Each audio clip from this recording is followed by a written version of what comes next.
Bonjour à tous et à toutes, bienvenue au château d'Azay-le-Rideau. Je suis Aurélie et je suis médiatrice au château d'Azay-le-Rideau depuis 2006 et je suis ravie de vous accueillir. Le château d'Azay-le-Rideau, on a trace des premiers propriétaires au Xe siècle, notamment avec un certain Ridel, ce qui va d'ailleurs donner le nom du lieu où nous nous trouvons, donc Azay-le-Rideau. Donc Azay signifiant endroit humide.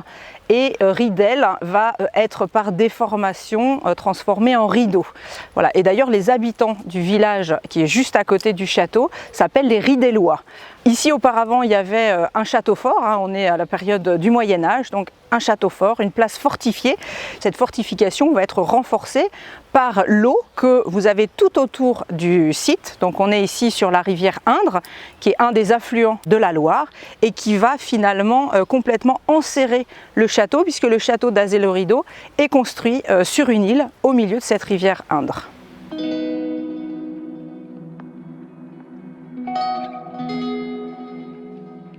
Aujourd'hui, ce n'est plus, comme vous pouvez le constater, le château fort, c'est vraiment le château de la Renaissance. C'est un château qu'on pourrait appeler de la première période de la Renaissance française, donc vraiment le début du XVIe siècle, avec cette influence de l'Italie. Je rappelle, les rois de France sont partis en Italie, ont découvert toutes ces beautés italiennes et ont influencé l'architecture qui va s'en trouver modifiée. Mais on va quand même garder quelques héritages de la construction médiévale, des châteaux forts.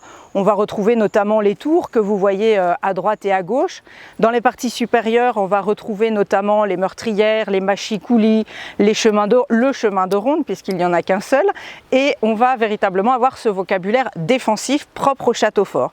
Et on va venir mêler ça à une influence plus italienne avec beaucoup de décors sculptés, des grandes fenêtres très ouvertes sur l'extérieur, ce qui va permettre notamment de profiter des jardins dont les Français étaient assez jaloux quand ils ont découvert l'Italie. Ils ont été un petit peu jaloux des jardins italiens et ont donc développé un petit peu plus ces jardins ouverts sur l'extérieur, ce qui n'était pas forcément le cas dans les châteaux forts. On avait plutôt des jardins un petit peu plus réduits.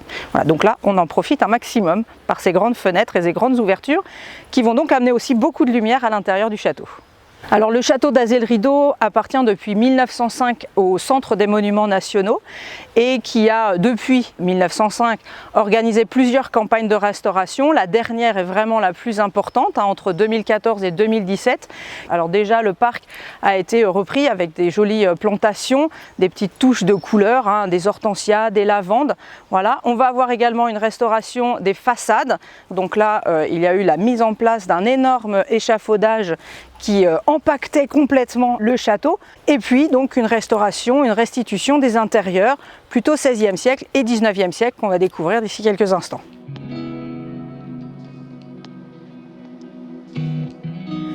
Alors ici on se trouve devant la partie la plus célèbre du château d'Azay-le-Rideau, qui est donc ce magnifique escalier que vous voyez derrière moi. Un escalier qui, vous le voyez, est très ouvert sur l'extérieur, avec ces très larges fenêtres qui sont comme des petits balcons sur l'extérieur qui permettaient de profiter des jardins, d'accueillir également les visiteurs. Là on a un foisonnement vraiment de sculptures inspirées par l'Italie. On va bien sûr retrouver également les emblèmes du roi et de la reine de France que vous pouvez voir juste au-dessus de la porte. Donc la salamandre et l'hermine. Salamandre, l'emblème du roi François Ier, et l'hermine, l'emblème de Claude de France, donc reine de France, femme de François Ier, et également fille d'Anne de Bretagne, donc sa mère, qui avait également le même emblème.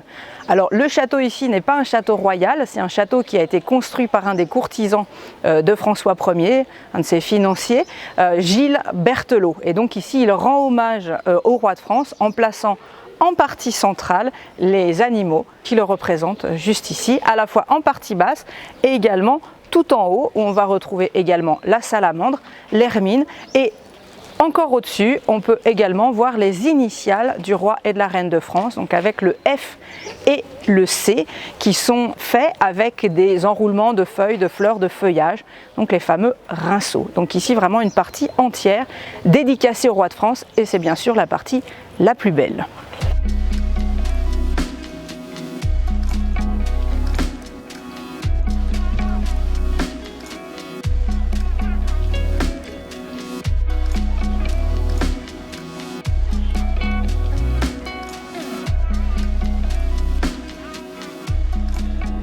Alors donc ici nous nous trouvons dans les combles qui correspondaient au grenier.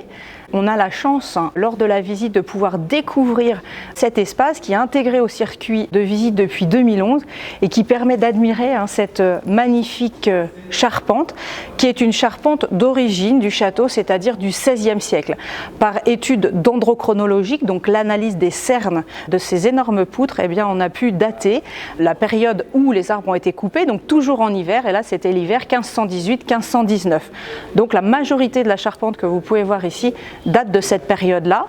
Alors lors de la campagne de restauration, les poutres ont été juste nettoyées, on a vérifié les poutres qui étaient un petit peu plus fragiles pour les remplacer et maintenir ce magnifique espace. Lors de la restauration également, toutes les ardoises ont été déposées pour être reposées et avoir une uniformité au niveau de la toiture. Donc là, au niveau de la toiture, on est tranquille pour les 150 prochaines années.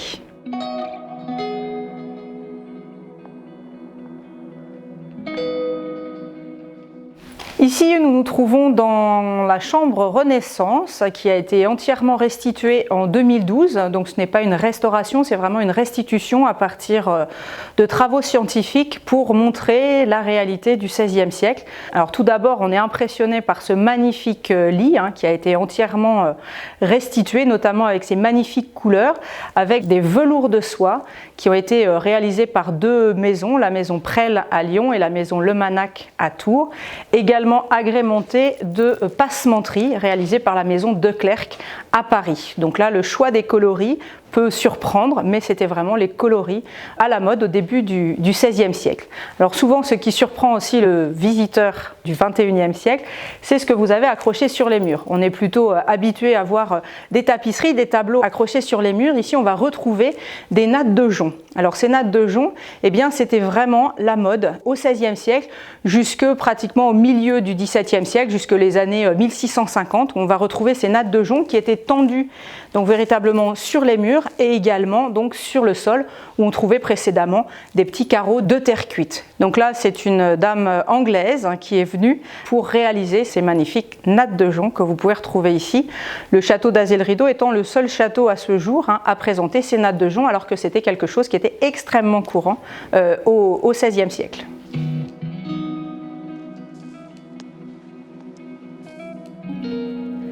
Au château d'Azay-le-Rideau, nous avons la chance d'avoir une très belle collection de tapisseries, dont les trois que vous trouvez ici dans cette pièce qu'on a appelée la chambre de Psyché, en rapport avec la thématique de ces tapisseries qui datent du XVIe siècle, qui ont été tissées à Bruxelles à partir de 1562 pour un riche marchand génois, et qui ici reprend la mythologie romaine dont vont s'inspirer les Français.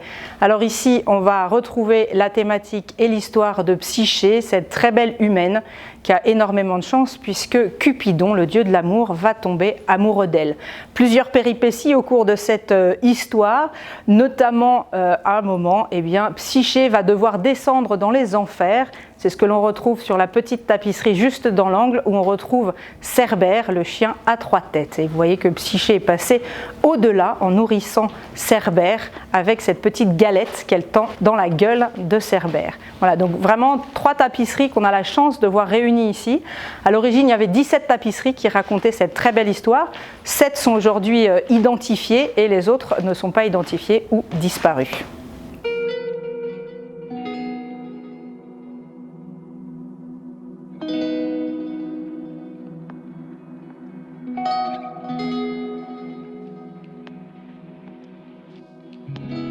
Alors ici, on se trouve devant une magnifique pièce de mobilier, donc ce petit secrétaire en poirier noirci, dont la partie supérieure date du XVIIe siècle.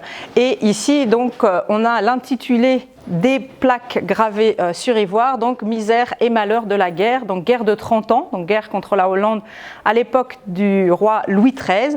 Ici, une réalisation par Jacques Callot, donc grand graveur de Nancy, et également au centre. Alors une scène qui contraste un petit peu, autour on a justement ces misères, ces malheurs et ces horreurs de la guerre, alors qu'au centre on a une scène galante qui représente donc un couple en costume, bien sûr du XVIIe, avec un petit cupidon accroché à la jambe du jeune homme, qui là est inspiré des gravures d'Abraham Bosse, donc maître graveur qui est né dans la ville de Tours, donc à 25 km du château d'Azay-le-Rideau. Une très très belle pièce de mobilier que l'on a ici.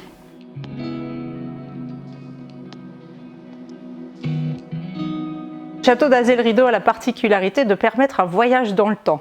Nous avons quitté les espaces du XVIe siècle, XVIIe siècle. Ici, nous nous trouvons véritablement au XIXe siècle, au cœur de la vie mondaine du XIXe siècle, à l'époque où les marquis de Biencourt, propriétaires du château d'Azay-le-Rideau à partir de 1791, vont véritablement recréer cette renaissance, une renaissance rêvée, idéalisée. Ils vont faire beaucoup de modifications au niveau du parc et également au niveau de l'architecture intérieure et extérieure. Ici, leur grand salon de réception, on peut voir tout le foisonnement, à la fois des tableaux et également du mobilier. Alors le château d'Azay-le-Rideau a eu l'extrême chance d'avoir un magnifique partenariat avec le Mobilier National qui va permettre d'aller puiser dans ses collections, dans ses réserves, avec à la fois des fauteuils, des méridiennes, une très belle table de jeu néo-boule, donc avec cette technique mise au point par le grand ébéniste de Louis XIV, que l'on peut retrouver juste ici dans ce salon. On peut voir également de magnifiques portraits, puisque les Biencourt étaient de très grands collectionneurs, avec de magnifiques collections de portraits, notamment des portraits du XVIe siècle.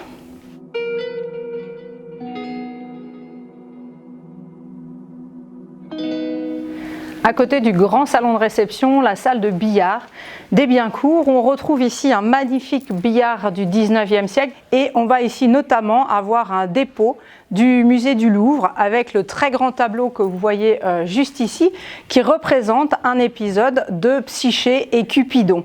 Là ici on peut retrouver Vénus qui est juste au centre, Vénus ou Aphrodite qui est juste au centre avec son fils Cupidon qui est accroché sur son épaule et Psyché qui est sur le côté qui va remettre le vase qui contient le baume de beauté à Vénus pour qu'elle redevienne la magnifique déesse de la beauté. Ce tableau est attribué à Jean Massis, donc un peintre du XVIe siècle.